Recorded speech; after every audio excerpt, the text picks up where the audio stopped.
బతుకుతాం. ఇప్పుడు ఎట్లా మరి మీ ఇల్లు పోయింది, మీరు ఎక్కడ బతకాలి? మీరు ఆయనే చేయాలి, మీరే తేవాలి.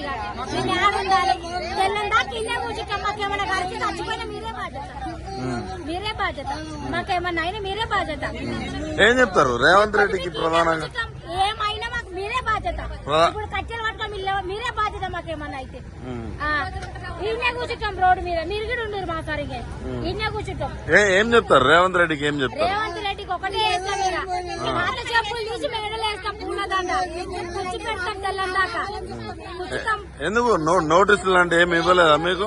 ఇప్పటిదాకా చూడలేదు. నోటీసులు తీసుకొచ్చి కొత్త చెప్పుల దాంట్లో వేసి కూర్చోబెడతాం. ఇదే ఉంటాం మా పొట్ట. ఎట్లా మరి ఇప్పుడు మీ ఇల్లులు పోయినాయి, మీకు ఎక్కడేమన్నా ఆస్తులు ఉన్నాయా? వాళ్ళు అదే ఆస్తులు, ఇదే ఆస్తి, ఇంకేముంది ఆస్తి? అంటే ఇది పేదల ప్రభుత్వం పంపించిండా? ఇది చేయపోలేదు అంటాను. మీకు కోట్లకేం రాలేదా? రాందే వచ్చింది. ఇంత లక్షల మంది ఇవన్నీ వచ్చినాయి పెద్ద పెద్ద. నా దొంగల 4 గంటల రాత్రికి రానికే. అంటే మీరు కబ్జా చేసిరు అంటుంటారు.